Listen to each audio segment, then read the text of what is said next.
Welcome back to my YouTube channel. आज हम सीखेंगे कि एक्सेल में डेटा फॉर्मेटिंग कैसे करते हैं। बेसिक डेटा फॉर्मेटिंग ये आपको हेल्प करेगी आपके डेटा को प्रोफेशनल, क्लीन और रीडेबल बनाने में हेल्प करेगी। तो चलिए, सबसे पहले आपको होम टैब में आना है और यहाँ पे आपको फॉन्ट और अलाइनमेंट आपको शो हो रहा होगा। देखो, ठीक है। तो सबसे पहले मैं एक हेडिंग और कुछ डेटा ले लेता हूँ। जैसे कि मैंने नेम और यहाँ पे सब्जेक्ट 1, सब्जेक्ट 2। ओके, मैं तो जूम कर लेता हूँ, आपको दिखने में सही रहेगा।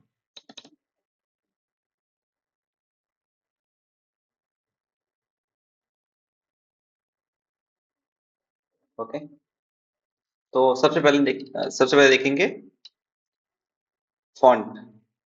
अपने हेडिंग है, जैसे कि अमन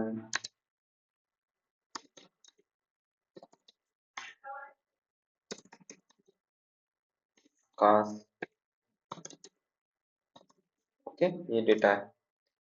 तो हेडिंग फॉन्ट देखेंगे। फॉन्ट में जैसे कि आपने जो नेम लिखा हुआ है, इसको आप अपने अकॉर्डिंग फॉन्ट को चेंज कर सकते हैं। जैसे कि मैंने यहाँ पे छोटे एरो पे क्लिक किया। देखो, यहाँ पे आपको हेडिंग के लिए एप्टोस डिस्प्ले और बॉडी के लिए एप्टोस नैरो, और बाकी आप यूज कर सकते हैं। जैसे कि मैंने अगर ये लूंगा तो मेरी हेडिंग ऐसी हो जाएगी। ठीक है, आप और भी अपने हिसाब से आपको सही लगे वो आप फॉन्ट ले सकते हैं। ठीक है, और आप तीनों पे फॉन्ट सही लगाना है तो तीनों को सिलेक्ट करके करेंगे, और देखो ये ऐसी आप अपने अकॉर्डिंग कर सकते हैं ताकि आपका डेटा प्रोफेशनल लिखेगा। ठीक है, तो आप नीचे अपने जो डेटा है उनके ऊपर भी पूरा डेटा सेलेक्ट करके आप चेंज कर सकते हैं। ओके, और अगर इनकी साइज इंक्रीज और डिक्रीज करनी है तो आपको देखो, सबसे एक तो ये आ, इसके फॉन्ट नेम के पास ही दे रखा है कॉलम। इसमें आप कर सकते हो 8 से लेकर के 72 का। तो और भी है इसमें, बट आप अपने हिसाब से कर सकते हो। और इसके देखो, इसके पास में ए बड़ा है और छोटा ए भी है। अगर इस पे क्लिक करोगे तो आपका जो डेटा है वो एक एक साइज इंक्रीज हो जाएगा। अगर इसके पास वाले में क्लिक करोगे तो आपका एक पॉइंट से कम हो जाएगा। ठीक है, अब आप अपने जो हेडिंग है उसको आप बोल्ड कर सकते हो, आप इटालिक कर सकते हो, और अंडरलाइन भी लगा सकते हैं। हेडिंग बोल्ड बोल्ड रखोगे तो आपका डेटा अच्छा दिखेगा। इटालिक इसलिए कि आपका कोई इंपॉर्टेंट डेटा हो तो आप उसको देख सकते हो इजीली, और कोई और आपका डेटा और इम्पोर्टेंट हो तो आप अंडरलाइन कर सकते हो। और इसका शॉर्टकट की भी है, कंट्रोल यू, और इटालिक के लिए कंट्रोल आई, और बोल्ड के लिए कंट्रोल बी से आप भी कर सकते हैं। और इसके बाद आप जो नेम, ये जो हेडिंग है, नेम सब्जेक्ट 1 सब्जेक्ट 2, आप इसके कलर भी चेंज कर सकते हैं। जैसे कि मैं ठीक है ना, इधर फॉन्ट कलर, तो आप ब्लू कर सकते हैं, येलो कर सकते हैं, रेड कर सकते हैं। जैसे कि मैंने रेड किया। देखो, अच्छे अपने अकॉर्डिंग चेंज कर सकते हैं आपका डेटा को अच्छा दिखाने के लिए।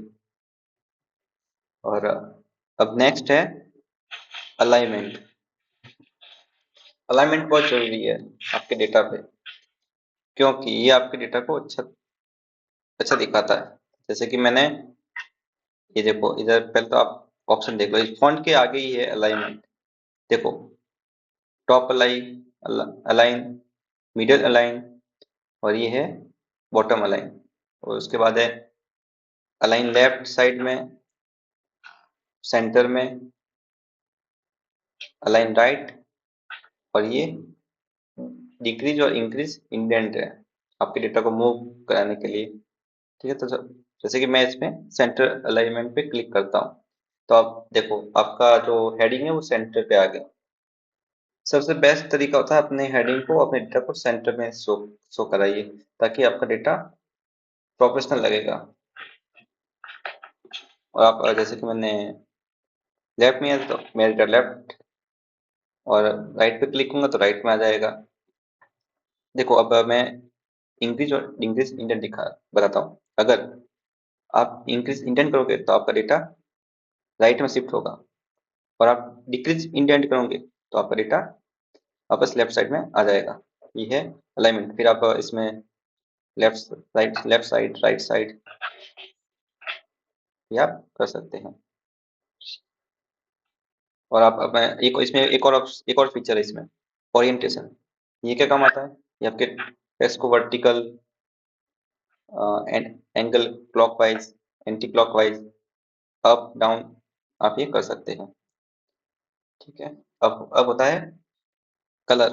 आपके हेडिंग में और आपके डेटा में बैकग्राउंड कलर सेट करना। जैसे कि मैंने अपनी 3 हेडिंग सेलेक्ट की, अगर उसके बैकग्राउंड में अगर इस ये देखो ये ऑप्शन है फिल कलर का, अगर मैं इस पे क्लिक करूंगा तो मेरा हेडिंग पे बैकग्राउंड में येलो कलर आ गया। और अगर मैं नीचे डेटा उस पर दूसरा कलर फिल करूंगा तो देखो इससे क्या आपका डेटा अच्छा दिखता है। देखो आप अपने अकॉर्डिंग कलर अलग ले सकते हैं, जैसे कि blue, green, blue, dark blue, red, और नो फिल पे क्लिक करोगे तो बैकग्राउंड में कोई कलर नहीं रहेगा। आप इसे भी हटा सकते हैं। तो ये था एक्सेल में basic data formatting. Thank you for watching my video. और ऐसे ही और वीडियो देखने के लिए मेरे चैनल को लाइक करें, शेयर करें और सब्सक्राइब करें।